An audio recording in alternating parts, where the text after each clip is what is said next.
ዛሬ ከኔ አኮናችሁ የመሰለ ቆንጆ ሻይ እናዘጋጃለን። ጠብቁኝ እንዳይመጣችሁ። እንደናችሁ እንደምትሰነበታችሁ ሼፍናት ተፈራ ነኝ። ዛሬም እንደተለመደው ምግብ እየሰራን እናደርጋለን። እስቲ ዛሬ ሻይ እናፍላ። እንግዲህ ግብአቶቹን አስተዋውቃችሁና ቆንጆ ሻይ እናፈላለን። በተለይ ደግሞ ሞቃታማ በሆነበት ሰዓት ይሄ ሻይ በጣም ቆንጆ ነው። ደግሞ እንደ ትንሽ ቀለየት ያለ ሻይ ሲያስፈልጋችሁ በዚህ መቅበጥ ሞክሩ፣ በጣም ቆንጆ ነው። ግብአቶቹን አስተዋውቃችሁ ቅድሚያ እስቲ ራቅ አድርጌ እነዚህኞቹን ቀረብ ያው ካሳያችኋለሁ። የመጀመሪያ ግብአታችን እዚህ ጋር የምትመለከቱት ዝንጅብል አለ። ዝንጅብል በጣም በተለይ ደግሞ የሀበሻ ባሎች ዝንጅብል በጣም አስፈላጊ ነው። ቃናው በጣም ቆንጆ ሰንሱ ተጠቀሙት። ዝንጅብል ያስፈልገናል። እዚህ ጋር የምትመለከቱት ደግሞ 3 ቅመሞች አሉ። ቀረፋ አለ፣ ሄል አለ፣ ቅርንፉድ አለ። እነዚህ ተቀላቀለ ያስፈልጋቸዋል ማለት ነው። ሌላ ግብአታችን ደግሞ ቲባክ ሻዮች የታሸገ ሻይ አለን። ብላክ ቲም ከማንኛውም ይችላላችሁ፣ ግን የበለጠ ደግሞ ለስራው ስለሚመቸን በዚህ መስራት አስፈላጊ ነው። ሌላ ግብአታችን ደግሞ ወተት ነው። ኮንደንስድ የሆነ ወተት ካገኛችሁ በጣም ቆንጆ ነው። እኛ ብዙ ጊዜ ከውጭ ላይ መጣ ነው እንጂ ኮንደንስድ የሆነ ወተት ግን እንደ ልብ ስለማይገኝ በኖርማል ወተት መስራት ትችላላችሁ ማለት ነው። ይህ በመጠቀም ማፈላለላችሁ ቆንጆ ሻይ አለ። እኔ ስኳር ጨምረ ታያቸው እናንተ እንደ ፍላጎታችሁ ያለ ስኳር መጠቀም የምትችሉበት አጋጣሚ አለ። ስኳር ማንኛው ግብአታችን ነው ማለት ነው። ስለዚህ አሁን እንግዲህ ካፍታ ቆይታ በኋላ ስመለስ እንግዲህ ቀጥታ ወደ አሰራሩ እንገባለን። ጠብቁኝ። እሺ እንግዲህ ተመልሻለሁ። አሁን ድስታችን እናደርግናል። ከዛ ዋደኛውን እንደዚህ ስላይስ እንከትፍና የተከተፈውን እንደዚህ አድርጋችሁ እዚህ ጋር ዝንጅብል እንጨምርበታለን። አንድ ብቻ ደስ ይለኛል።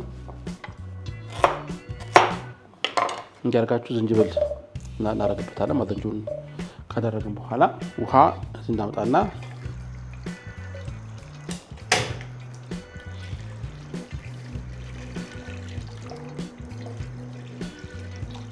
እዚህ ጋር ቅድም ያዘጋጀናቸውን ቅመሞች እነዚህ ቅመሞች እንጨምራለን።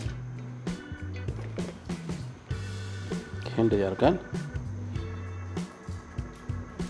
እናደርገዋለን። ልክ ሲፈላልን ውሃው ሲፈላ ስኳርና ቲባክ ጨምረን ደግሞ እንደገና ሻዩን ቆንጆ አድርገን እናዘጋጀዋለን ማለት ነው። ይሄ ለመፍላት እንግዲህ 1-2-3 ደቂቃ ይፈጃል። እመልሳለሁ፣ ጠብቁኝ። የተማጥዱ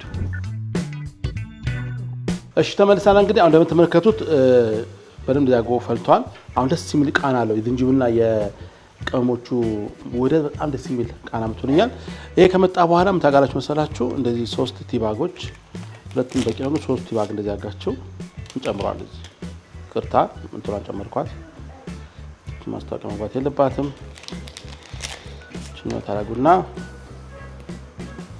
ቲባጎ እንዳርጋችሁ ጨምታላችሁ። እዛው ቆንጆ ሻይ ፈላላ ያላችኋል። ብላክ ምን ብላችሁ በባንክ ያለ ሰፍራችሁ መጨመር ይቻላል።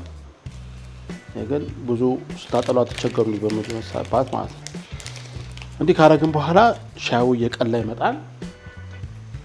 አሁን እየቀላ እየመጣ ነው። እንደዚህ ቲባጎ ያረገ ስለሆነ እንዲህ ካረጋችሁ በኋላ ስኳር 1/4 የሾርባ ማንኪያ ስኳር እንደዚህ እንጨምርበታለን።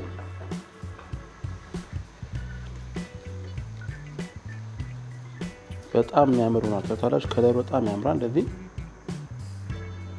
ደስ የሚል ሻይ እናፈላለን። እንዲያርገን ዋው! ሽታው ቃናው በጣም ደስ ይላል። እሺ አሁን የምትመለከቱት ቆንጆ ነው እንትን ብሏል። አሁን እዚህ እንደዚህ ከሆነ በኋላ ቲባጉ እንደዚህ እናወጣዋለን። ቲባጉ እናወጣና አጉልቱን ጨርሷል። ከዛ በኋላ ይሄን እንቀንሳለን። ወተት እንጨምራለን። እንደገና እናፈላለን። ልክ አንዴ ከፈላ በኋላ አጥለን እንጠቀማለን ማለት ነው። እንግዲህ እንደፈላ አጥል እየመለሳችሁ ማትሄዱ ጠብቁኝ። ተመልሻለሁ። እንደምታዩት ደግሞ እንደገና በጀበና አድርጌ እንደዚህ እንዲፈላ አድርገነዋል። በጣም ቆንጆ እንዲከፈላችሁ በኋላ በጣም ቆንጆ እንግዳ ሲመጣባችሁ ለልጆቻችሁ ከብስኩት ጋር ከዳቦ ጋር እንዲሁም ብቻውን ደግሞ በጨዋታ መካከል እንደ ሻይ ይፈላ ሲባል በዚህ መልኩ አፍልታችሁ ብትጋብዙ በጣም ደስ የሚያሰኝ ነው። በጣም ትሉታላችሁ። ክረምት ላይ በጣም ቆንጆ ነው። ለበጋም በጣም የሚመከር ነው። በተለይ በሙቀት ጊዜ ይመከራል። ብዙ ጊዜ እኛ ትኩስ ነገር እናስበው ሲቀዘቅዝ ነው፣ ግን ብዙ ጊዜ ትኩስ ነገር በጣም የሚመከረው በበጋ ሰዓት ነውና ሙቀታችን እንዳይመጣጠልን እንግዲህ በጣም ቆንጆ ሻይ ደርሶልናል። ይሄን ሻይ እንግዲህ እንቅመሰው እስቲ።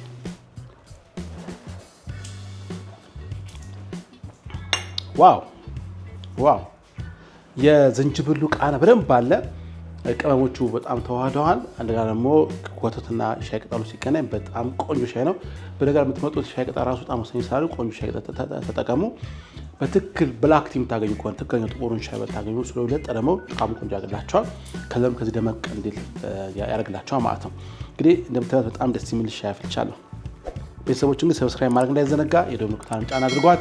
50 ገብተናል። እንግዲህ በቀሩ ከእናንተ ጋር ተያይዘን 100 እንገባለን። በጣም ወዳችኋለሁ። ጉርሻ ከሼፍ ዮናስ ጋር ለዛሬ መሰነበት። በሌላ ፕሮግራም ሌላ መጋበኛችኋል። ቻው